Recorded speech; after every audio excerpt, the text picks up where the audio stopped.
ప్రియులరా, ప్రభువైన యేసుక్రీస్తు నామములో మీకు అందరికీ వందనాలు. దేవుని యొక్క ఉచిత కృపలో ఈ రీతిగా మనం ప్రారంభించిన నాటి నుండి నేటి వరకు కూడా దేవుని యొక్క ఉన్నతమైన ఆలోచనల్ని ప్రతి ఆదివారం కూడా మనం ఆత్మీయమైన సమ్మేళనంలో తెలుసుకుంటున్నాం. దేవుడు అలాంటి కృప మనకు అనుగ్రహించాడు. ప్రస్తుతం మనం కౌన్సిలింగ్లో ఉన్నాం. మనం కౌన్సిలింగ్లో సంస్థాగత కౌన్సిలింగ్ గురించి మనం చెప్పుకుంటున్నాం. ఒక సంస్థకి ఏ రీతిగా లేక ఒక సంఘానికి ఏ రీతిగా కౌన్సిల్ చేయగలరు అన్న విషయాన్ని మనము ఫిలిప్పీ పత్రిక ద్వారా మనము ధ్యానం చేస్తున్నాం. ఫిలిప్పీ పత్రికను అపోస్తులైన పౌలు ఉన్నతమైన దేవుని యొక్క జ్ఞానంతో చాలా స్పష్టంగా సంఘానికి చక్కని సలహాలు ఇచ్చాడు. ఫిలిప్పీలో జరిగిన సంఘటనలన్నీ మనము ఆలోచించాము. మనము మొట్టమొదటి అధ్యాయంలోనే మనం చూసాం. మొట్టమొదటి అధ్యాయంలో మనం చాలా స్పష్టంగా తెలుసుకున్నాం. శ్రమలు ఎందుకు వస్తాయి, వాటి వలన జరిగే ఫలితాలు ఏంటి, దేవుడు ఎందుకు అనుమతిస్తాడు, ఈ విషయాలన్నీ చెప్పాడు. ఫిలిప్పీ పత్రికని 4 అధ్యాయాలకు 4 టైటిల్స్ని మనము చెప్పుకున్నాం. మొదటి అధ్యాయం అంటే మనస్సు అనే విషయాల్లో మనం హ్యాపీ మైండ్, సంతోషకరమైన మనస్సు, శ్రమల్లో కూడా సంతోషకరమైన మనస్సు ఎలా కలిగి ఉంటాము, హ్యాపీ మైండ్. రెండవ అధ్యాయం హంబుల్ మైండ్, అంటే విధేయత కలిగిన మనస్సు. ఆ మనస్సు యేసుక్రీస్తు ద్వారా మనం ఎలా నేర్చుకుంటామో మనము ధ్యానం చేసాం. మూడవది హెవెన్లీ మైండ్, పరలోక సంబంధమైన మనస్సు. అది ఎలా ఉండాలో ఈరోజు మనం తెలుసుకోబోతున్నాం. Heavenly mind. 4వ అధ్యాయం ద హోలీ మైండ్, పరిచర్య చేసేటప్పుడు మనకి ఎలాంటి పరిశుద్ధమైన మనస్సు మనం కలిగి ఉండాలో ఈ 4 అధ్యాయాలలో 4 విషయాల్ని పౌలు చెప్పాడు. మీరు గుర్తుంచుకోవడానికి కోసం 4 హెచ్ల రూపంలో మనం చెప్పుకున్నాం. Happy mind, humble mind, heavenly mind and holy mind. So మొదటి 2 అధ్యాయాలు మనము ధ్యానం చేసాం. వచ్చిన ధ్యానాన్ని చేసాం. మనం మామూలు ధ్యానం కాదు, అది వచ్చిన ధ్యానం. అంటే ఎలా రాసి ఉంటాడు, ఏ ఉద్దేశంతో రాసి ఉంటాడు, ఒక్కొక్క వచనాలను బట్టి మనము. సో ఇక్కడ 3వ అధ్యాయంలో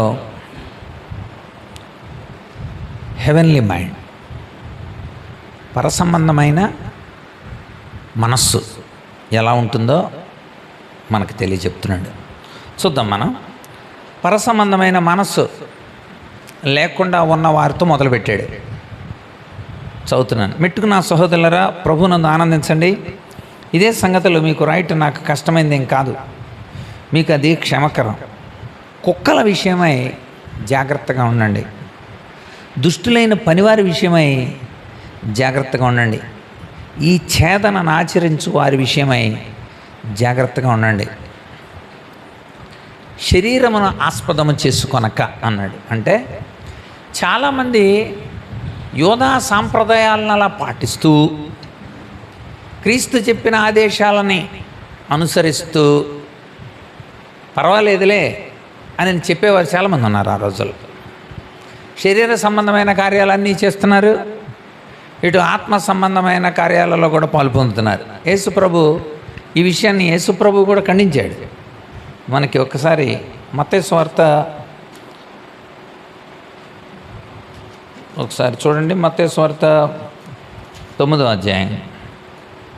మత్తయి సువార్త 9వ అధ్యాయంలో యేసుప్రభు చెబుతూ, ఎవడును పాత బట్టకు కొత్త బట్ట మాసిక వెయ్యడు అన్నాడు. పాత బట్ట అంటే యోధా సాంప్రదాయాలు. యూదుల యొక్క చాలా సాంప్రదాయాలు ఉన్నాయి. ఆ సాంప్రదాయబద్ధమైన విషయాలు అన్నీ. పాత బట్టకు కొత్త బట్ట మాసికేయకండి. కనుక చాలా అన్య సాంప్రదాయాలు కూడా మనం చేస్తూ దేవుని యొక్క వాక్యానికి అనుగుణ్యంగా నడుస్తున్నామని చెప్పుకుంటూ ఉంటాం. అని చెబుతూ పాత ఉదాహరణకి ఏదన్నా చెప్తే అర్థమవుతుంది. ఉదాహరణకి సున్నతి ఉంది. సున్నతి అనేది పాత నిబంధన సంబంధమైన ఒక కార్యం. కొత్త నిబంధనలో సున్నతి శరీర సంబంధంగా చేయమని ఎక్కడ రాయబడలా. యేసుప్రభు ఆ విషయాన్ని చెప్పలా. ఆధ్యాత్మికంగా మనం దేవునిలో క్రొత్త జన్మ పొందటమే నిజమైన సున్నతిగా, బాప్తిస్మమే ఒక అద్భుతమైన సాక్ష్యాధారంగా. ఇంత క్రితం వాడు హెబ్రీడు లేకపోతే వాడు మనోడే అని చెప్పడానికి సున్నతి ఉంది.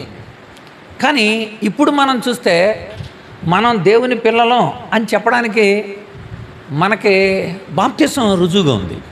మనం శరీర విషయంలో చచ్చిపోయి నీతి విషయంలో బతుకుతున్నాం అని అనడానికి అంటే మనం హెవెన్లీ మైండ్,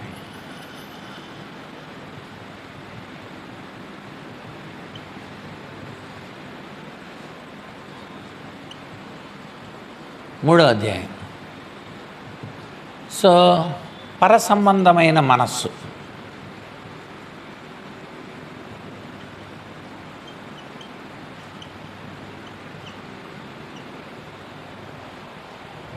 సో ఈ పరసంబంధమైన ఉన్నప్పుడు మనము పరసంబంధమైన విషయాల మీదనే కాన్సన్ట్రేట్ చేయాలి కదా.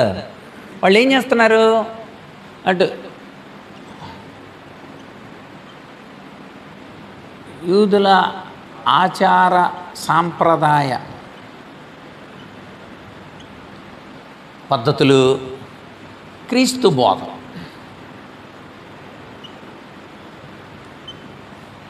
కుక్కలు, ఈ ఛేదన కనుక మీలో చాలామంది అలా చేయట్లేదు కనుక మీరు దైవ సంబంధాలు కాలేరు కనుక అలా చేయట్లేదు కనుక కొలస్సీ పత్రికలో ఈ విషయాన్ని చాలా స్పష్టంగా చెప్తాడు. కొలస్సీలకు రాసిన పత్రిక ఒకసారి చూడండి. కొలస్సీ పత్రిక 3వ అధ్యాయం మొట్టమొదటి వచనంలో, మీరు క్రీస్తుతో కూడా లేపబడిన వారైతే పైనున్న వాటిని ఎతకండి. క్రీస్తు దేవుని కుడిపార్శ్వాన ఉన్నాడు. పైనున్న వాటి మీదే కానీ భూ సంబంధమైన వాటి మీద మీరు మనస్సు పెట్టుకోకండి అన్నాడు. ఇది పరసంబంధమైన మనస్సే. కొలస్సీలకు రాసిన పత్రిక 3:1 ప్రకారం పైనున్న వాటిని, కానీ వాళ్ళు ఎలా ఉన్నారంట మీరు చూడండి అక్కడ 2:8, ఆయనను అనుసరింపక, కొలస్సీ పత్రిక 2:8, మనుషుల పారంపర్యాచారాలు అనగా లోక సంబంధమైన మూలపాఠాలని అనుసరిస్తూ మోసకరమైన నిరర్ధక తత్వజ్ఞానము చేత మిమ్మల్ని చెరపట్టుకొని పోవువాడు ఎవడైనా ఉండునేమో. తత్వజ్ఞానంతో ఇలా చేయాలి, ఇలా చేయాలి, ఇలా చేయాలి, అలా చేయకపోతే ఈ రోజుల్లో కూడా చాలామంది ఉన్నారు అలాగా. అవి మూల సంబంధమైన ఛాయను పోలి ఉన్న ధర్మశాస్త్ర సంబంధమైన ఆ యూదుల యొక్క సాంప్రదాయం ఇంకా చాలా కఠినంగా మాట్లాడతాడు అక్కడ. చూడండి, ఇప్పుడు దేవత్వానికి సంబంధించిన క్రియాత్మకమైన విషయాలన్నీ యేసుక్రీస్తు ద్వారానే తప్ప మనం ఇంకెక్కడా నేర్చుకోలేము.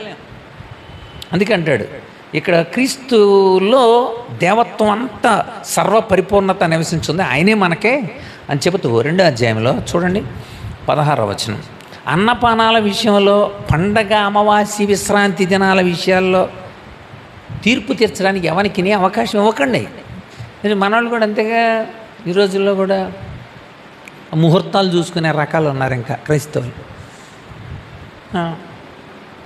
మరి ఇంకా చాలామంది ఉన్నారు, దిష్టి తీసే వాళ్ళు ఉన్నారు, ముఖాలు ఎదురొస్తే తప్ప నడిచేవాళ్ళు చాలామంది ఉన్నారు. వీళ్ళంతా ఏంటంటే వాళ్ళకి ఇంకా చెప్పాడు అక్కడ అన్నపానాల విషయంలో, పండగ అమావాస్య విషయాల్లో, విశ్రాంతి దినం విషయాల్లో, అంతేకాదు అది రాబో వాటి ఛాయే కానీ నిజస్వరూపము క్రీస్తులో ఉంది. అంచేత ఇలాంటి ఛేదన చేసేవాడు, ఇలాంటి వేరు చేసేవాడు. కుక్కల విషయమే మీరు జాగ్రత్తగా ఉండండి అన్నాడు. కుక్కలంటే వీధి కుక్కలని కాదు, ఇక్కడ ఆధ్యాత్మిక విషయంలో మనల్ని పాడు చేసే కుక్కలు. అందుచేత ఇలాంటి వాడి విషయంలో ఇంకా చదువుతాడు 20వ వచనంలో ఇక్కడే, క్రీస్తు కూడా లోకం యొక్క మూలపాఠాల విషయం మృతి పొందిన వారైతే లోకంలో బ్రతుకుతున్నట్టుగా మనుషుల ఆజ్ఞలను పద్ధతులను అనుసరించి ఇది ముట్టుకోవద్దు, ఇది రుచి చూడవద్దు, ఇది ముట్టొద్దు, వాటికి మీరు లోబడుటేలా స్వేచ్ఛారాధన విషయంలో, వినయ విషయంలో, దేహశిక్ష విషయంలో, జ్ఞానరూపకమైన వాటి విషయాల్లో, శరీరేచ్ఛ నిగ్రహ విషయాల్లో ఏమాత్రం ఎన్నిక తగినవే కనుక ఇవన్నీ ఇప్పుడు అక్కడ చెప్పినాయి. చాలామంది శరీరాన్ని నలగొట్టుకుంటేనే మనం శరీరాన్ని నలగొట్టుకుంటాం అంటే ఉపవాసాలు తెగజేసేయాలన్నమాట. శరీరాన్ని నలగొట్టుకుంటాం అంటే దేహాన్ని క్షీణింపజేయాలన్నమాట. ఇప్పుడు కూడా జ్యూస్ కొంతమంది మీరు ఇజ్రాయెల్ కంట్రీ వెళితే అక్కడ మేకుల మీద పడుకునేవాళ్ళు, చర్ణకోలతో శరీరాలని కొట్టుకునేవాళ్ళు, శరీరాన్ని గాయాలు చేసుకునేవాళ్ళు, వీళ్ళని చోటు కనపడుతూ ఉంటారు మనకి.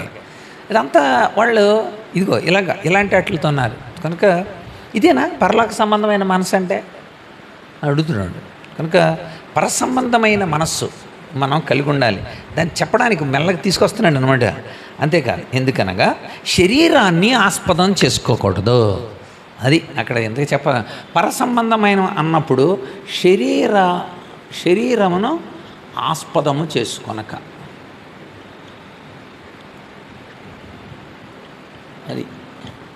ఇది నువ్వు శరీరాన్ని ఆస్పదం చేసుకోకూడదు.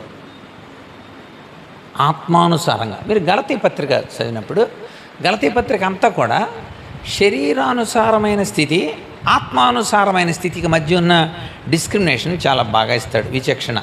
ఒక మాట ఏదన్నా చదువుదాం చూడండి. 4వ అధ్యాయం 8వ వచనం.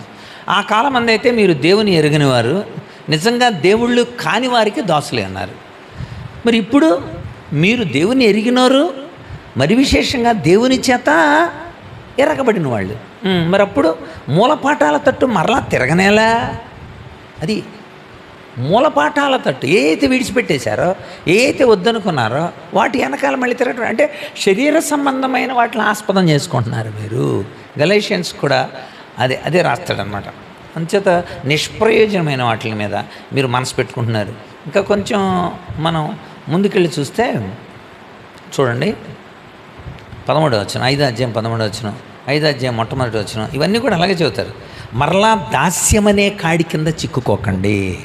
5వ అధ్యాయం మొట్టమొదటి వచనం, 13వ వచనం, ఈ శరీర క్రియలకు హేతువు చేసుకొనకుండా. సరే, ఎంత బాగా చెప్తున్నాడు ఇక్కడ. కొలస్సీలకు రాసిన, గలతీలకు రాసిన, మీరు ఆత్మానుసారంగా పరలోక సంబంధమైన మనస్సును కలిగి ఉండండి. ఇప్పుడు శరీరాన్ని ఆస్పదం చేసుకోవటం అంటే ఏంటో చెప్తాడు ఇప్పుడు మళ్ళీ వివరంగా తన జీవితంలో నుండి. ఒకవేళ నేనే కనుక శరీరాస్పదంగా చేసుకొని కనుక మాట్లాడితే, మన భాషలో చెప్పాలంటే బడాయి కొడితే, నేనే కనుక బడాయిగా చెప్పుకోవాలనుకుంటే చాలా ఉన్నాయి చెప్పుకునేవి. నేను చెప్తాను ఏనండి, మీ అందరికంటే ఎక్కువగా బడాయిగా చెప్పుకోగలను నేను ఫిజికల్గా అని చెప్పాడు అనమాట. ఇప్పుడు రండి ఫిలిప్పీ పత్రికలో. అది అపోస్తలుడైన పౌలు ఇప్పుడు చెబుతున్నాడు. ఫిలిప్పీ పత్రిక 3వ అధ్యాయం. ఎందుకనగా శరీరము ఆస్పదం చేసుకొనక దేవుని యొక్క ఆత్మ వలన ఆరాధించుచు. ఇప్పుడు చూసారా, ఆత్మ వలన ఆరాధించుచు.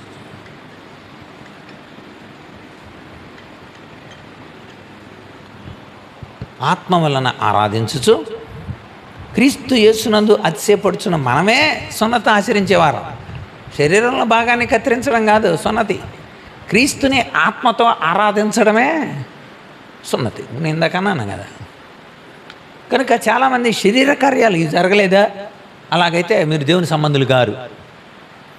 అందుకనే ఈ ఫిలిప్పీ పత్రికలోనే, లేక మీరు కొలస్సే పత్రికలో 2వ అధ్యాయం 13 ఇలా అంటాడు, మీరు మునుపు అపరాధముల చేత పాపముల చేత చచ్చిపోయి ఉన్నారు, శరీర విషయములో సున్నతి లేకుండా ఉన్నారు, అయిన మిమ్మును. చూడండి అక్కడ మాట చూడండి, అంటే వాళ్ళ దృష్టిలో 2వ అధ్యాయం 13వ వచనం, అపరాధముల చేత శరీరమందు సున్నతి పొందకుండుట వలన మీరు నిజంగా మృతులై ఉన్నారు. అది ధర్మశాస్త్రపరంగా, అది అపరాధాల చేత శరీరం అంతా సున్నతి పొందకుండటం వల్ల. కానీ మిమ్మల్ని ఏం చేశాడు దేవుడు, మీ మీద ఉన్న రుణపత్రాన్ని మేకులతో సిలువ కొట్టి దాని మీద ఉన్న చీవరాతను తుడిచేసి అడ్డం లేకుండా ఎత్తేసి మన పాపాలని క్షమించి తనతో పాటు కూర్చొని పెట్టుకున్నాడు. ఇప్పుడు మన మీద ధర్మశాస్త్రం ఎందుకు పెత్తనం చేస్తుంది? మన మీద పెత్తనం చేయకుండా మన స్వతంత్రులను చేశాడు. ఈ స్వతంత్రత పొందిన మీరు మళ్ళీ వెనక దాస్యం అనే కాడి కిందకి మీరు వెళ్ళకండి. కనుక ఒకవేళ ఎవడైనా అలా మిమ్మల్ని పాడు చేస్తున్నాడా, అలాంటి సాంప్రదాయంలోకి తీసుకెళ్తున్నాడా మిమ్మల్ని? హెబ్రీలకు కూడా అదే చెబుతాడు. హెబ్రీలరా, మీరు అన్ని పత్రికల్లో అన్ని సంఘాలకు కూడా ఈ విషయాన్ని చాలా స్పష్టంగా చెప్పాడు. ఒకసారి అండి హెబ్రీలకు రాసిన పత్రికలో కూడా మనం చూస్తాం. 5వ అధ్యాయం 12వ వచనం. 5వ అధ్యాయం 12వ వచనం. కాలాన్ని బట్టి చూస్తే మీరు బోధకులుగా ఉండవలసిన వారు. దేవోక్తుల్లో మొదటి మూలపాఠాలు మీకు మేము బోధింపాల్సి వచ్చింది. మొదటి మూలపాఠాలు మీకు మళ్ళీ చెప్పాలా అంటే మీరు పాలు తాగవలసిన వారే కానీ బలమైన ఆహారం తినడానికి తగినవారు కనుక చాలామంది శరీరాన్ని ఆస్పదం చేసుకొని వాళ్ళు ఈ రోజుల్లో కూడా ఆరాధనలు శరీరాన్ని ఆస్పదం చేసుకునే ఆరాధనలు చేస్తున్నారు. ఎమోషనల్ వర్షిప్ ఎక్కువ కనపడుతుంది. ఎమోషనల్ భావోద్వేగ ఆరాధనలు కనపడుతున్నాయి మనకి. అంటే ఎంత ఎక్కువ సంగీతం ఉంటే అంత ఆరాధన ఎక్కువ ఉంటుంది అన్నమాట. ఆరాధనకి సంగీతంలో ఉన్న ఆ రిథంకి ఏంటి సంబంధం? ఆపితే ఆత్మావేశం ఎందుకు ఆగిపోతుంది అనే దానికి మనం జవాబు చెప్పుకోగలగాలి. అందుచేత మన ఆరాధన ఆత్మ సంబంధమైన ఆరాధనగా అందుకని ఇప్పుడు అంటాడు శరీరాన్ని ఆస్పదం చేసుకొనక. శరీరాన్ని ఆస్పదం చేసుకోవటం అంటే ఏంటి ఇప్పుడు మనం చూద్దాం. పౌలు చెప్తున్నాడు శరీరాన్ని ఆస్పదం చేసుకొనక అని ఎందుకు అన్నాడో చూద్దాం ఒకసారి. ఫిలిప్పీ పత్రిక. తను ఒకవేళ శరీరాన్ని కావాలని అంటే నేను కూడా శరీరమును ఆస్పదము చేసుకొనవచ్చును. ఒకవేళ చెప్పాలని అనుకుంటే నేను కూడా శరీరాన్ని ఆస్పదం చేసుకుంటా. ఒకవేళ కనుక నేను అలా శరీరాన్ని ఆస్పదం చేసుకునే మీ అందరికంటే నేను ఎక్కువగా ఆస్పదం చేసుకొని చెప్పగలను. అంటే చెప్పుకోవాలని అనుకుంటే మీ అందరికంటే ఎక్కువగా చెప్పుకోగలను నేను. పౌలు నిజమే కదా. పౌలు చెప్పుకోవడానికి చాలా ఉన్నాయి. ఒక 7 విషయాలు చెప్పాడు పౌలు ఇక్కడ. ఆ 7 విషయాలలో పౌలు చెప్పినంటే శరీరాన్ని ఆస్పదం చేసుకొని చెప్పిన విషయాలు. అందులో పౌలు చెప్తున్నాడు అనమాట, వీటిని నేను ఆస్పదం చేసుకుంటున్నా కానీ చేసుకోవచ్చు. ఆ శరీరమును ఆస్పదం చేసుకునే విషయాలు.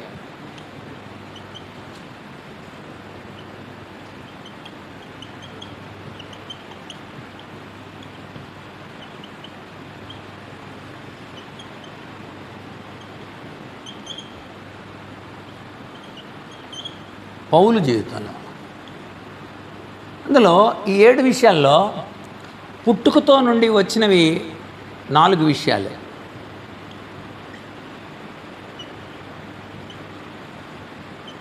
పుట్టుకతో నుండి 4 విషయాలు,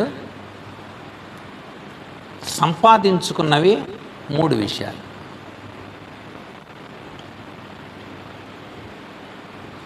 కష్టపడి సంపాదించుకున్న విషయాలు 3.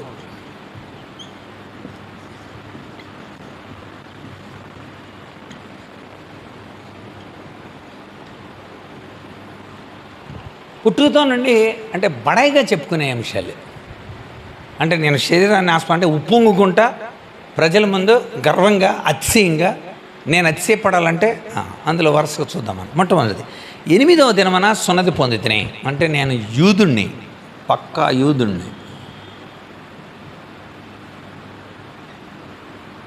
యూదులు 8వ దినాన సున్నతి చేస్తారు. సో నేను 8వ దినాన సున్నతి చేయబడింది. ఆ రోజుల్లో 2 కేటగిరీలు. ప్రపంచం మొత్తం మీద 2 జాతులు. ఒకటి యూదులు, రెండవది అన్యులు. అంతే, ఇంకెవరు లేరేగా. అలాగనమాట ట్రీట్మెంట్ అలా ఉండేది. ప్రపంచంలో యూదులు కాని వాళ్ళందరినీ యూదేతరులు అని పిలిచేవాళ్ళు. అంతే, ఇజ్రాయేల్ జనాంగం అలా అనుకున్నాడు, యూదుడా అన్యుడా అంతే. ఇక లోకంలో ఉన్న వాళ్ళందరూ ఏ జాతుడైనా సరే అండ్ అన్యుడి కింద లెక్క, యూదుడు కాని. మరి యూదులు అంటే అంత ఫేమస్. సో ఆ యోధా జాతిలో పుట్టాను నేను. సో పుట్టుక నుండే వచ్చిన బడాయిలు అనమాట. మేము పలానా జాతిలో పుట్టాం అని చెప్పుకుంటుంటారు కదా చాలా గర్వంగా. అలాంటి బడాయిలు నేను చేయట్లా అంటున్నాడు అనమాట. దీన్ని బట్టి మనం కూడా ఈ బడాయిలు చేయకూడదు అని అర్థం. కనుక ఒకటి యూదుడు కాబట్టి. రెండవది నేను 8వ దినమున సున్నతి పొందితిని అంటే యూదుడిని. రెండవది చదవండి అక్కడ,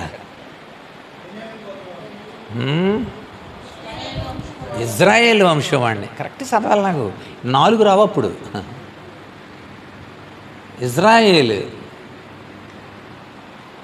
ఇజ్రాయేల్ జాతి అంటే ఏంటి మరి? ఇజ్రాయేలీలు అంటే ఎంత గనులో తెలుసా? రోమాపత్రిక 9వ అధ్యాయం 4వ వచనం చదవండి. ఇజ్రాయేల్ అంటే ఏంటో మీకు తెలుస్తుంది అక్కడ. రోమాపత్రిక 9వ అధ్యాయం 4. యూదులు అంటే ఏంటి? స్వకీయ సంపాద్యం, వీళ్ళకున్న పేరు స్వకీయ సంపాద్యం. రోమపత్రిక 9:4 ఏమంటాడు? వీరు ఇజ్రాయేలీలు, ఇదిగో దత్తపుత్రత్వం వీరిదే, మహిమయు వీళ్ళదే, మహిమ వీళ్ళదే, నిబంధనలు వీళ్ళవే, ధర్మశాస్త్ర విధానాలన్నీ వీళ్ళయే, అర్చనాచారాలన్నీ కూడా వీళ్ళవే, వాగ్దానాలు వీళ్ళవే, పితరులందరూ కూడా వీరు వారే. మీరు చూడండి, అసలు ఏ ప్రవక్త వచ్చినా ఎందులో నుండి వచ్చాడు? ఇజ్రాయేల్ నుండి వచ్చాడు. మ్యాక్సిమం అందరూ యూదులే ఉంటారు. మ్యాక్సిమం ప్రవక్తలు అందరూ ఎవడో ఒకడో ఇద్దరు ఉంటారు అన్యులు, బిలాము లాంటి వాళ్ళు, ఎలాంటి అన్యులు ఉంటారు తప్ప అందరూ ఇజ్రాయేల్ చెందారు. పితరులు వీరు వారే, క్రీస్తు కూడా మాలో నుండి పుట్టాడు. ఓహో, ఎంత బడాయండి వాళ్ళగా! సరే, ఎంత నేనేమన్నా అనుకుంటున్నారు? యూదుడిని నేనేమన్నా అనుకుంటున్నారు? ఇజ్రాయేలీని నేను. అమ్మ, ఇజ్రాయేలీలకు ఉన్న భాగ్యం ఎంత గొప్పది! ఇజ్రాయేలు, నీ భాగ్యం ఎంత గొప్పది! ఏంటి గొప్పదే? దత్తపుత్రత్వం మాదే, మహిమ మాదే, నిబంధనలు మావే, ధర్మశాస్త్ర విధులు మాయే, అర్చనాచారాలు మాయే, వాగ్దానాలు మాయే, పితరులందరూ మా వాళ్ళే. 66 పుస్తకాలు ఉంటే అన్నీ ఎవడో లూకాలు అంటాడు, ఎవడో ఉంటాడు అన్యుడు తప్ప మిగిలిన వాళ్ళు అందరూ ఎవరో యూదులే కదండి. అందరూ యూదులు. ఎస్టేర్ లాంటి వాళ్ళు ఉంటారు, ఎలాంటి వాళ్ళు రూతు లాంటి వాళ్ళు తప్ప మిగిలిన వాళ్ళు అందరూ రాసిన వాళ్ళందరూ ఎవరండి? అందరూ చూసే కదా. ఎవరో ఒకళ్ళు 2, 3, 4 కనపడతారు తప్ప మిగిలిన వాళ్ళు అందరూ కూడా. మరి అలాంటిది పితరులందరూ మా వాళ్ళే, క్రీస్తు కూడా మాలో నుండి పుట్టాడు. సరే, అంత పడా కనుక దీన్ని వాడట్లా నేను. దీన్ని చెట్టు పేరు చెప్పి కాయలు అమ్ముకునే రకం కాదు పౌలు. అది రెండవ గొప్పగా చెప్పుకునే బడాయి. 3వది చదవాలి. బెన్యామీను గోత్రికుడు. చూడండి అక్కడ 3వది. కరెక్టేనా? 3వది రైట్. ఇజ్రాయేల్ వంశవాడిని బెన్యామీను గోత్రికుడిని. బెన్యామీను గోత్రికుడు ఎందుకన్నా తెలుసా? మొట్టమొదటి రాజు ఎవడండి? సౌలు. ఏ గోత్రికుడు? ఫస్ట్ కింగ్ మావాడే. అవునదా? ఇది ఫస్ట్ ప్రధానమంత్రి మావాడే అన్నట్టు. మొట్టమొదట రాజుని ఎన్నిక చేసేటప్పుడు మా గోత్రం నుండి ఎన్నిక చేశారు. అంటే ఎన్నిక కలిగిన రాజవంశంలో. అప్పటి వరకు రాజరిక వ్యవస్థ లేదు. సమూయేలు గ్రంథం నుండి రాజరిక వ్యవస్థ మనకు కనబడుతుంది. రాజరిక వ్యవస్థ వచ్చినప్పుడు ఫస్ట్ ఎన్నిక చేసిన గోత్రం ఏంటనుకుంటున్నా? మాదే. సరే, ఎంత పడా అదనమాట. సో బెన్యామీను గోత్రికుడిని. నెక్స్ట్ 4వది ఉంటుంది అక్కడ. హెబ్రీల సంతానాన్ని నేను. హెబ్రీల సంతానం మా వాళ్ళు ఎప్పటివాళ్ళో తెలుసండి? చెప్తున్నాడు అనమాట. మా వాళ్ళు ఎప్పటివాళ్ళు అనుకుంటున్నారు? ఆదిగా ఎక్కడో కనాన్లో బతుకుతుంటే 100 సంవత్సరాలు అక్కడ నుండి ఈజిప్ట్కి వచ్చి ఆ యొక్క యోసేపుని బట్టి అందరం అక్కడికి వెళ్ళి అక్కడే ఉండి అక్కడ ఫరోల దగ్గర ఉండి అక్కడ నుండి విడుదల పొంది మోషే ద్వారా మళ్ళీ కనానికి చేస్తాడు. ఎప్పటివాళ్ళం మేము? ఎప్పుడో పూర్వం దగ్గర ఇప్పుడు వచ్చిన వాళ్ళు వేరు. మా జాతి ఎప్పుడుదంటే ఎప్పుడుదో పురాతనం నుండి ఉన్న జాతి మాది. చూసారా? ఇవి పుట్టుకతో నుండి వచ్చిన 4 అతిశయ కారణమైన విషయాలు. ఇవి అతిశయ కారణాలు. ఇవి శారీరక అతిశయ కారణాలు.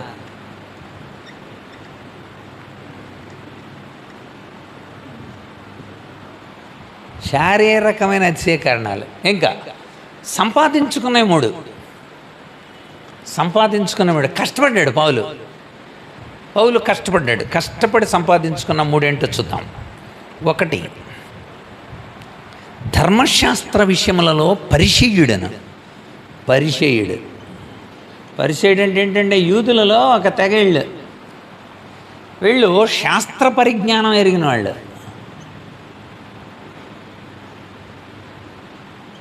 రబ్బీలుగా ఉంటారు, బోధకులుగా ఉంటారు పరిచయులు, శాస్త్రజ్ఞానం. అపొస్తలుడైన పౌలు తన 8వ సంవత్సరంలో శాస్త్రజ్ఞాసం వెళ్ళాడు. 8వ సంవత్సరం వెళ్ళాడు గమాలియేలు పాదాల దగ్గరికి. 21వ సంవత్సరం వచ్చేంత వరకు చదువుతూనే ఉన్నాడు. 8 నుండి 21 అంటే 13 సంవత్సరాలు శాస్త్ర గ్రంథాన్ని చదివినాడు. సో మరి ఇప్పుడు చూసారా, కష్టపడ్డాను నేను. సో మన శాస్త్రాలు పనికిరావని చెప్పాలి దేవుడు. ఇప్పుడు నేను ఇంత శాస్త్ర గ్రంథం చదివాను కానీ గుడ్డోడిని అయ్యాను, అందుకే చదువుతున్నాడు. ఇంత శాస్త్ర గ్రంథం చదివాను, సంఘాలను చంపేశాను నేను, సంఘంలో ఉన్న వాళ్ళని. ఎవడికి కావాలి శాస్త్రం? సంస్కారం లేని శాస్త్రం ఎవడికి కావాలండి? బట్టలోడ తీసేసి బజారులో నిలిపి ఆడవాళ్ళని, మనుషుల్ని చంపేసి రాళ్లతో కొట్టి సావగొట్టేసేసి, లేకపోతే అవమానకరంగా చేసేసేసి తొక్కేసేయాలి అని చేయాలనుకుని ఎవడికి కావాలా శాస్త్రం? ఎవడికి కావాలా సనాతన ధర్మం? ఎవడికి కావాలి? అది మనిషిని బతికించాలి. ఆ శాస్త్రం చదువు. అందుకు దేవుడు పౌలుకు కనబడ్డాడు. ఏం శాస్త్రం నువ్వు చదివింది? రాళ్లతో కొట్టి చావగొట్టేసావా స్టెఫన్ని పక్కన నిలబడి? మొత్తం సంఘాన్ని నాశనం చేయడానికి కోసం పర్మిషన్ తీసుకొని గుర్రం మీద వెళ్ళిపోతావు, నువ్వు నాశనం చేసేస్తావా? ఇదేనా మనం చేసుకున్న చదివిన శాస్త్రం? ఏ శాస్త్రం చెప్పేసింది చంపేయమని? ఏ శాస్త్రం చెప్పేసింది నరికేయమని? ఏ శాస్త్రం చెప్పేసింది రాళ్లతో మోదేయమని? కనుక నువ్వు శాస్త్రం చదివావు కానీ బతుకులో శాస్త్రం అమలు లేదు నీకు. ఎందుకు ఆ శాస్త్రం? ఇంకా కనుక అందుకని అన్నాడు, నేను పరిచయుడిని, అద్భుతమైన కష్టపడి చదివాను, నేను కష్టపడి ఓట్లతో నెగ్గొచ్చు. ఎందుకు? సుఖం ఎందుకు? ఎవడు సుఖపడ్డాడు? ఏమండి, మణిపూర్ వెళితే ఇప్పటికీ దిక్కు లేదు, ఆదరించే దిక్కు లేదు మణిపూర్ వాళ్ళకి. ప్రధానమైన మంత్రులే వెళ్ళలేదు అక్కడికే. మరేంటది? ఎవడికి కావాలి శాస్త్రం? కనుక ఇక్కడ అందుకనే పౌలుని దర్శించాడు దేవుడు పౌలు ఎందుకు దర్శించాడంటే, ఆదరించే శాస్త్రం కావాలిరా, కన్నీళ్లు తుడిచే శాస్త్రం కావాలి. నేను ధర్మశాస్త్రాన్ని చదువుతానంటే కుదరదు, ధర్మాన్ని పాటించకుండా. ఎవడికి కావాలి నీ పాటించని శాస్త్రం? రెండవది, ఒకటి పరిచయుడను, రెండవది చదవండి, గట్టి చదవాలి మీరు. ఆసక్తి విషయంలో సంఘాన్ని హింసించాడు. ఆసక్తి కలిగి ఉన్నాడంట. ఆసక్తి, ఇక్కడ ఆసక్తి అనే పదం ఇంట్రెస్ట్ అని కాదు, అక్కడ జీల్. అడిగి జీల్ ఏంటంటే సంఘాన్ని హింసించడంలో ఆసక్తి ఉందంట.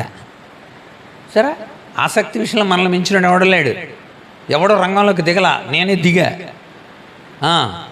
అని. అంటే తాము సిగ్గుపడవలసిన విషయాల్ని గర్వంగా చెప్పుకుంటారంట సిగ్గుమలిన వాళ్ళు. అంటే చూసారా మేము ఎలా చేసామో, వైఫైలు కట్ చేసేసి సమాచారాన్ని అందించకుండా, ఎవరికీ తెలియకుండా, ఫోటోలు తీయకుండా, ఎవరో రాకుండా, చూసారా ఎంత గొప్ప చేశామో. ఏంటిది? సిగ్గుమాలిన విషయాలు గర్వంగా చెప్పుకునే. అందుకని అంటున్నాడు, నేను సంపాదించుకున్నాను కష్టపడి, కానీ దాన్ని పెంటతో సమానంగా ఎంచుకుంటున్నాను. తర్వాత చూడబోతున్నాం మనం. పుట్టుకతో వచ్చిన 4 పెంటతో సమానంగా, కష్టపడి సంపాదించుకున్న 3 కూడా పెంటతో సమానంగా కష్టపడి సంపాదించుకున్నట్లని కూడా. అందుచేత ఆసక్తి ఏంటది? హింసించే ఆసక్తి అంటండి. సినిసిజం అంటారు దీన్ని, సినిసిజం. ఎదటోళ్ళ పిల్లల్ని ఎత్తుకొని కొంతమంది ఆ పిర్రలు గిల్లి ఏడిపించి చాలా సంతోషపడుతుంటారు. పిల్లల్ని ఏడిపించి ఎదటోడు ఏడుస్తుంటే వీళ్ళు నవ్వుతుంటారు, సంతోషపడుతుంటారు, నీరోల్లాగా. సినిసిజం. సో అలాంటి ఆసక్తి ఉందంట పౌలుకి. మరి అంతే కదా, కళ్ళ ముందు అసలు పర్మిషన్ తీసుకుని వెళ్తున్నాడు. అసలు వాళ్ళందరినీ హింసించడానికి పర్మిషన్, బాగు చేయడానికి తీసుకో. ఒక గ్రామం తీసుకొని బాగు చేయి, ఒక మనిషిని తీసుకొని బాగు చేయి. యేసు ప్రభు హింసించడానికి రాలా. యేసు ప్రభు కేవలం మనుషులను రక్షించడానికే వచ్చాడు. ఆయన చేతిలో అసలు ఆయుధమే లేదు. ఆయన చేతిలో ఒకటే ఉండదు, ప్రేమ ఉందంటే. ఎక్కడ ఆయన చేతిలో ఎవరిని చంపలేదు ఆయన. కనుక ఇప్పుడు ఆ చంపకుండా కోట్ల మందిని సంపాదించాడు యేసు ప్రభు. గుర్రాలు ఎక్కల, గుర్రం యుద్ధానికి గుర్తు. గుర్రాలు ఎక్కకుండా, యుద్ధాలు చేయకుండా కోట్ల మందిని సంపాదించాడు ఆయన. ప్రపంచంలో అత్యధిక శాతం దేవుని బిడ్డలే. దేవుని నమ్ముకున్న పిల్లలు ఒక 10 సంవత్సరాల క్రితం అంచనా ప్రకారం 224 కోట్లు. ఇప్పుడు కనీసం 300 కోట్లు అయి ఉంటారని అంచనా.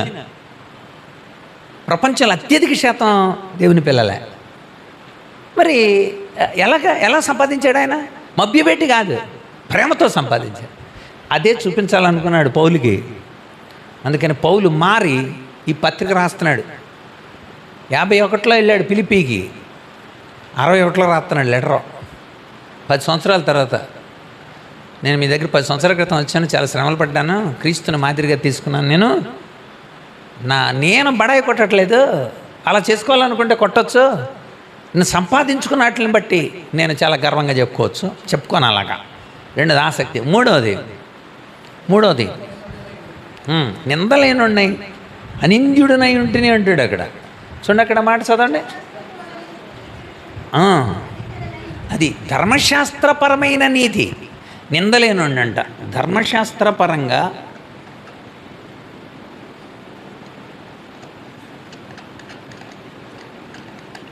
ధర్మశాస్త్రపరంగా నిందలేనోడిని. అన్న వస్తున్నా, కమింగ్. ఓకే. సో ధర్మశాస్త్రపరంగా నిందలేనోడిని నేను. అంటే ఏంటి? చట్టబద్ధంగా అంటే నా శాస్త్రం ప్రకారం నేను నిందలేనోడిని, కానీ దేవుని దృష్టిలో నువ్వు నిందితుడే. ఎలా నిందితుడు? దేవుడే చెప్పాడు, సౌలా నువ్వెవడో అని అంటే దేవుడు ఇచ్చిన జవాబు ఏంటి? నీవు హింసించుచున్నా. అదేంటండి? సౌలు దేవుడిని ఎలా హింసించాడు? జీవము కలిగిన దేవుని సంఘాన్ని ఎవడు పాడు చేస్తాడో అంటే అర్థం ఏంటి? దేవుణ్ణి నువ్వు అవమానించినట్టు, దేవుని యొక్క కంట్లో నువ్వు వేలు పెట్టినట్టే. దేవుడు అన్నాడు అదే కదా, మిమ్ము ముట్టినవాడు నా కంటి పాపను ముట్టుకున్నట్లు లెక్క అన్నాడు. అంచేత దేవుని యొక్క ఉన్నతమైన ప్రేమను అర్థం చేసుకోకుండా శాస్త్రజ్ఞానం లేకపోతే ఆసక్తి కలిగి లేకపోతే జ్ఞానాత్మకంగా నేనున్నానంటే వీటిలన్నిటిని వదిలేశాను అన్నాడు. నింద లేనోడంట, నింద లేదంట అసలు ఆయనకి, నింద లేనివాడుగా. కనుక వీటన్నింటి విషయంలో తాను ఎలా ఉన్నాడో ఇప్పుడు చెప్తున్నాడు. లాభ నష్టాల చిట్ట అని రాస్తాడు డేవిడ్ రాపర్ అనే ఒక భక్తుడు తన పుస్తకంలో లాభ నష్టాల చిట్టా చెప్తున్నాడు. ఇక్కడ పౌలు అంటాడు అంటే ఏంటి? ఏది లాభమో ఏది నష్టమో, లాభంగా కనిపించే నష్టాలు అన్నమాట. అది ఆ పదం అలా వాడాడు. ఎడ్డీ క్లోయర్ అని ఎడిటోరియల్లో డేవిడ్ రాపర్ తన పుస్తకంలో రాశాడు ఇది మాట. లాభ నష్టాల చిట్టాలో పౌలు చెబుతుంది ఇవన్నీ లాభాలే ప్రజల దగ్గరికి. నేను యూదుడిని, నేను ఇజ్రాయేల్ని, బెన్యామీను గోత్రుని, నేను హెబ్రీల సంతానాన్ని, నేను ఇదిగో పరిచయుడిని, గ్రంథాలు చదివినోడిని, నేను చాలా ఆసక్తి కలిగినోడిని. ఏట్లేంది ఆసక్తి? ఏం అవసరం? నేను ఆసక్తి కలిగినోడిని, నేను నిందలేనోడిని అని అనిపించుకుంటున్నా. కానీ ప్రభు దృష్టిలో హింసిస్తున్నవాడు నువ్వు, దేవుణ్ణి హింసిస్తున్నవాడు. కనుక ఇప్పుడు పౌలు చెప్తున్నాడు నీలాగా శరీరాస్పదం చేసుకున్న వీటి విషయంలో నేను ఎలా ఉన్నాను చూడండి ఒకసారి. ఇప్పుడు మనం చూద్దాం. ఫిలిప్పీ పత్రిక 2వ అధ్యాయం, అదే 3వ అధ్యాయం 7వ వచనం నుండి మనం చూద్దాం. 7వ వచనం నుండి ఏవి నాకు లాభకరములై ఉండెనో క్రీస్తు నిమిత్తం నష్టంగా ఎంచుకుంటున్నాను. ఇది మీరు గమనించాలి. ఇక్కడ నష్టముగా అనే పదం 3 సార్లు ఉంది. చూడండి ఒకసారి. 7వ వచనంలో నష్టంగా ఎంచుకుంటున్నాను అన్నాడు. 8వ వచనంలో నష్టంగా ఎంచుకుంటున్నాను అన్నాడు. 3వది 10, 11 వచనాల్లో నష్టంగా ఎంచుకుంటున్నాను. నష్టంగా ఎంచుకున్నాడంట.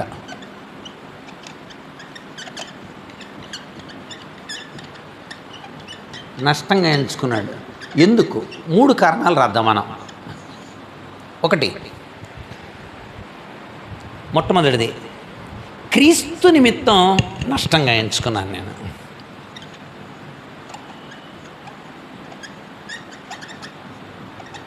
యేసుప్రభు అలా నిలబడితే నా యూదు తత్వం, నా ఇజ్రాయేల్ తత్వం, నా బెన్యామీను గోత్రం ఏమి నిలబడవు అక్కడ, ఏముండవేక. క్రీస్తు నిమిత్తం ఆయన కోసం వీటన్నిటిని నేను వదులుకోవాలి. ఇవన్నీ శరీర సంబంధమైన విషయాలు, ఇవి శరీర సంబంధమైన అతిశయ విషయాలు. ఇవి అతిశయించువాడు ప్రభువునందే అతిశయించాలి. అదే అక్కడ మీరు క్రీస్తు నిమిత్తం. 1 కొరింథీ 1:31. ఎవడైనా అతిశయించేవాడు క్రీస్తుని బట్టే. నేను యేసుప్రభుని నమ్ముకున్నాను కనుక నా జీవితంలో అది, అంతేగాని నీ చదువును బట్టి గొప్పతనం కాదు, నీ శాస్త్రజ్ఞానాన్ని బట్టి గొప్పతనం కాదు, నీ స్కిల్ని బట్టి గొప్పతనం కాదు, నీ మాటకారితనాన్ని బట్టి గొప్పతనం కాదు, నీ జాతిని బట్టి గొప్పతనం కాదు, నీ ట్రైనింగ్ని బట్టి గొప్పతనం కాదు. నెవర్. క్రీస్తుని బట్టి గొప్పతనం ఉంటుంది. క్రీస్తు నిమిత్తం వీటన్నిటిని నష్టంగా ఎంచుకుంటున్నాను. అది మొట్టమొదటిది. రెండోది తర్వాత వచ్చిన చూడండి, తర్వాత వచ్చిన నిశ్చయముగా నా ప్రభువైన యేసుక్రీస్తుని గురించిన అతి శ్రేష్టమైన జ్ఞానం, దాని నిమిత్తం అతి శ్రేష్టమైన జ్ఞానం.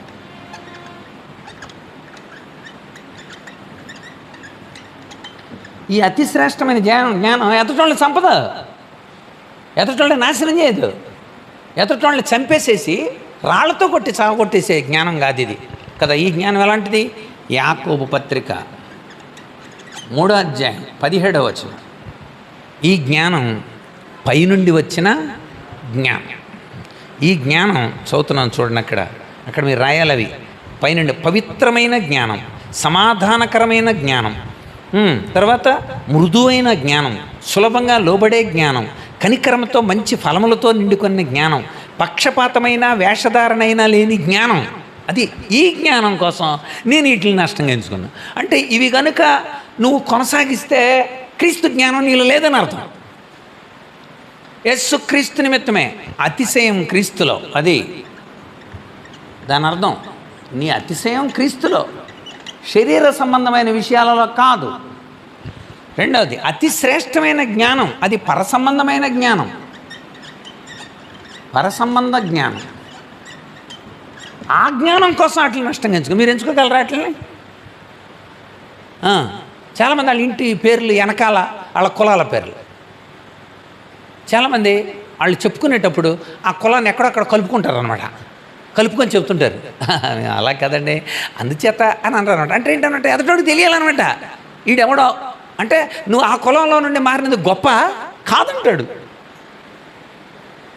నువ్వు ఆ కులంలో నుండి మారినందుకు గొప్పతనమేం కాదు, నువ్వు రక్షణ కోసం నువ్వు దేవుడిచ్చిన కృపది, అంతే తప్ప నువ్వేదో పెద్ద కులం అని చెప్పడానికి లేదు. అసలు శరీర సంబంధంగా ఏమీ పని చేయకూడదు నీ సాక్ష్యంలో.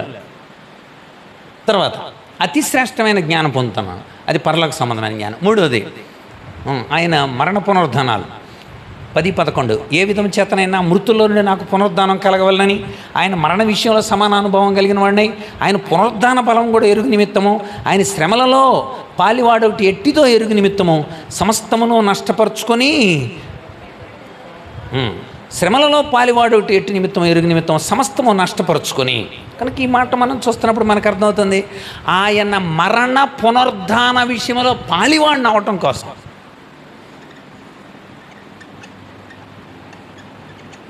మరణ పునరుత్థాన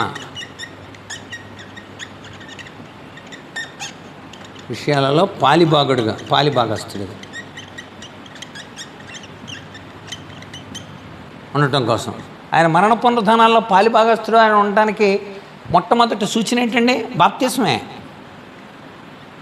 రోమాపత్రిక 6 మొట్టమొదటి నుండి 13 వచనాలు మీరు చదివితే ఆ రుజువు బాప్తిస్మం.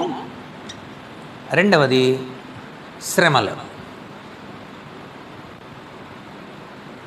నీతిక్రియ. ఈ నీ బాప్తిస్మం ద్వారా రుజువైంది ఆయన మరణ పునరుద్ధానాలు. రెండవది నీ నీతిక్రియల ద్వారా రుజువు అవుతుంది నువ్వు క్రీస్తు కోసం ఎంత శ్రమిస్తున్నావు అనేది. మనుషుల కోసం, నీ స్వకీయమైన వాటి కోసం నీ శ్రమ ఉంటుంది, కానీ క్రీస్తు కోసం ఎంత శ్రమిస్తున్నాను. సో ఇది దీనిని బట్టి నేను నష్టంగా ఎంచుకున్నాను. నష్టము అనే దగ్గరే పక్కన ఇంకో పదం వాడాడు, పెంటతో సమానంగా అని. ఇక్కడ మనం పెంటతో అని సమానంగా అనే దాన్ని పౌలు రాసిన ఉద్దేశం తెలుసుకోవాలి. పౌలు పెంటతో అనే దగ్గర మల విసర్జన గురించి మాట్లాడాలి. పెంట అంటే పౌలు అర్థం ఏంటంటే, ఆహార పదార్థాల్లో మనము తినేసిన తర్వాత మనము ఇప్పుడు ములక్కాయని నవిలాం, మనం దాన్ని పిప్పి అక్కడ పెట్టాం, దాన్ని ఏం చేస్తాం, మనం మళ్ళీ నోట్లో వేసుకుంటామా? వేసుకోము, దాన్ని డస్ట్బిన్లో పడతాం, అంతే కదా. నిరుపయోగమైన ఆహార పదార్థము అని అర్థం అక్కడ పెంటనే. అక్కడ అది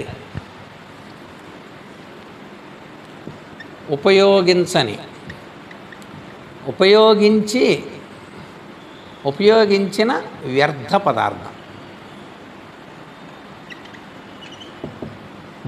ఇది ఆ ఉద్దేశంతో రాశాడు. అంటే మూల ప్రతిలోకి వెళ్తే మనకు ఆ మాట కనబడుతుంది. అన్నమాట ఏంటంటే, మనం ఆహార పదార్థం పక్కన పెట్టేస్తాం, ఇలా సైడ్కి నొక్కేస్తుంటాం మనం అన్నీ, ఏదో మిరగలు వచ్చినట్లు మళ్ళీ తినాం, వాటి జోలికి కూడా వెళ్ళాం, అది డస్ట్బిన్కే. వీటిలన్నిటిని వదిలేసిన ఆహార పదార్థాలుగా, విడవబడిన ఆహార పదార్థాలుగా చూసుకుంటున్నాడంట. అలా చేయగలమా మనం? వీటిని ఎక్కువ చూపెడతాం మనం. తెలుసా మీకు ఆ సంగతి? ఒక సంఘటన చెప్పేసి ప్రార్థన చేస్తాం. విశాఖపట్నం నుండి ఒక పెద్ద దైవజనుడి, పేరు వద్దులేండి, ఆయన ఫోన్ చేశాడు. ఫోన్ చేసి, డియర్ పాల్సన్, మీరు మా మీటింగ్లకి రావాలి, యూత్ కాన్ఫరెన్స్కి. ఎప్పుడండి అన్నాను. అంటే ఇలాగా జూలై నెల 2nd వీక్ మీరు తప్పనిసరిగా రావాలి. తప్పనిసరిగా వస్తాను బ్రదర్ అన్న. What? I'm not brother, I'm doctor reverend అని చెప్పాడు. గుండె జారిపోయింది. అలాగేనండి వస్తాను అన్నాను. Remember me again I'm saying July నెల 2nd week. Okay brother, again I'm saying you, I'm not brother, I'm doctor reverend. మర్చిపోయింది. వాళ్ళకి ఈ కావాలండి. వీటిని అలా పెంటతో సమానంగా ఎంచుకుంటారా? గోపాలపురం ఒక చర్చి పాస్టర్ గారు మీటింగ్ జరిగింది. చివరి ప్రార్థన, పేరుదులండి, బ్రదర్ వచ్చి చేస్తారు, వాళ్ళన్న గారు చేస్తారు అన్న. వెంటనే అక్కడండి, ఏంటది రెవరెండ్ లేదా? చర్చిలో అన్నాడు, బయట పెట్టాం మీటింగ్, రెవరెండ్ లేదా చేసుకోమనా అంటే ఏంటి? ఆయన రెవరెండ్ అని పిలవాల, బ్రదర్ అని పిలిచా. ఏంటండి లోకంలో మరి మనం ఎలా ఉన్నాం? వీటిని వదిలేసాం మనం. మన పేరు రాలేదని వెళ్ళిపోతాం, మనల్ని పిలవలేదని వెళ్ళిపోతాం, మనల్ని వేదిక ఎక్కించలేదని వెళ్ళిపోతాం. అసలు తనకున్న గర్వకారణమైన విషయాలన్నింటినీ కూడా పెంటతో సమానంగా ఎంచుకున్నాడు. పుట్టుకతో వచ్చిన 4, కష్టపడి సంపాదించిన 3, ఈ 3 కష్టపడి సంపాదించాలి, వాటన్నిటిని కూడా పెంటతో సమానంగా ఎంచుకున్నాడు. సో పౌలు సంఘానికి మాదిరిచ్చి చెప్తున్నాడు. అందుకే దెబ్బలేనా నేను అక్కడ. నిజంగా పౌలు కనుక వీటిని వాడితే దెబ్బలు కొట్టిన వాళ్ళందరికీ ఉరిశిక్ష చేయొచ్చు. తెలుసా మీకు సంగతే? పౌలు రోమా పౌరసత్వం తీసుకున్నాడు. రోమా పౌరసత్వం తీసుకున్నవాడిని ఎవడో హాని చేయకూడదు. హాని చేశారు నన్ను అని కనుక పౌలు చెబితే వెంటనే అక్కడ బెత్తాలతో కొట్టిన వాళ్ళందరూ గురేసి ఉండేవాళ్ళు. ఆ తర్వాత తెలిసింది ఇలాగ చెరసాలు ఎదిరిపోయినాయి అని. ఎవరున్నారంటే పలానా ఆయన ఉన్నాడంట, ఆయన రోమా పౌరసత్వం తీసుకున్నాడంట. అంతే, గుండె జారిపోయి ఫిలిప్పీ అధికారులు వెంటనే వాళ్ళని పంపించి, దయచేసి వాళ్ళు ఊర్లో నుండి బయటికి పంపించేసేయండి, ముందు వాళ్ళని బయటికి పంపించేసేయండి అన్నారు. అప్పుడు పౌలు బెత్తాలతో కొట్టేటప్పుడు అందరి ముందు కొట్టారా?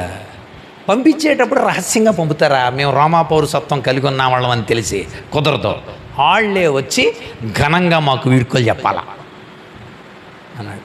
సత్యలాగా వాళ్ళు వచ్చి బతిమలాడుకొని, అయ్యా వెళ్ళరండి అని బతిమాలుకొని సాగనంపిరి. ఇప్పుడు అర్థమైందండి?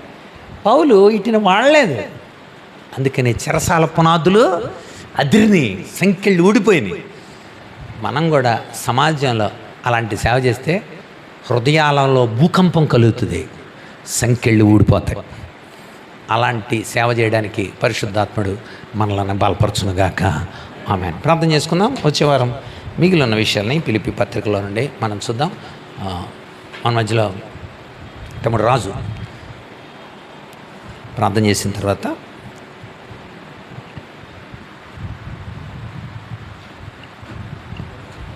పరిశుద్ధుడా, ప్రేమ కలిగిన తండ్రి, ఈ సాయంత్రకాల సమయంలో మరొకసారి ఈ రీతిగా ఆత్మీయ సమ్మేళన కార్యక్రమంలో నీ దాసుని ద్వారా మాకు అందించిన శ్రేష్టమైన సంగతులను బట్టి నీకు వందనాలు చెల్లిస్తూ ఉన్నాం. ఫిలిప్పీ పత్రికను ధ్యానం చేయడానికి మీరు ఇచ్చిన కృపను బట్టి వందనాలు. మరి ఈ దినం 3వ అధ్యాయాన్ని గురించి పరసంబంధమైన మనస్సు మేము ఎలా కలిగి ఉండాలో నాయన పౌలు జీవితంలో నుంచి మరి మీరు మాకు నేర్పించారు. వేటిని సంపాదించుకున్నాను అని తను గర్వంగా నాయన ఫీల్ అయ్యాడు. నాయన దాని తర్వాత వేటిని నష్టంగా ఎంచుకున్నాడు. వీటన్నిటినీ చాలా నాయన ఉన్నతముగా, శ్రేష్టముగా, యుక్తముగా మేము ఈ సాయంత్రకాల సమయంలో వినటానికి, నేర్చుకునడానికి, దాన్ని మా జీవితంలో అన్వయించుకొని నాయన అనేక మందికి ఈ విషయాలను చెప్పడానికి మీరు ఇచ్చిన ఈ శ్రేష్టమైన సమయాన్ని బట్టి నీకు వందనాలు చెల్లిస్తూ ఉన్నాం. ఈ లోకంలో మేము పరిచర్యను జరిగిస్తున్నంత కాలము ప్రభువా, వేటి విషయంలో కూడా గర్వపడకుండా మీ విషయమే అతిశయించే బిడ్డలుగా, మీ కొరకు, మీ పరిచర్య కొరకు ఉన్న వాటినన్నిటినీ నష్టముగా, పెంటగా ఎంచుకునే బిడ్డలుగా ఉండునట్లుగా, మీ పరిచర్యలో మరింత ఉన్నతముగా నాయన ఆత్మానుసారముగా మేము నడుచుకుంటూ ముందుకు కొనసాగునాగున ప్రభు మమ్మల్ని అందరినీ మీ వాక్యము ద్వారా సిద్ధపరచమని ప్రార్థన చేస్తూ ఉన్నాం. మరొకసారి శ్రేష్టమైన నీ వాక్య ధ్యానాన్ని అందించిన నీ దాసుని కుటుంబాన్ని, వారి పరిచర్యను, వారి ప్రయాణాలను మీరే ఆశీర్వాదకరముగా మలచండి. మీరే కృపా కాపుదల క్షమాన్ని బిడ్డ చుట్టూ ఉంచండి.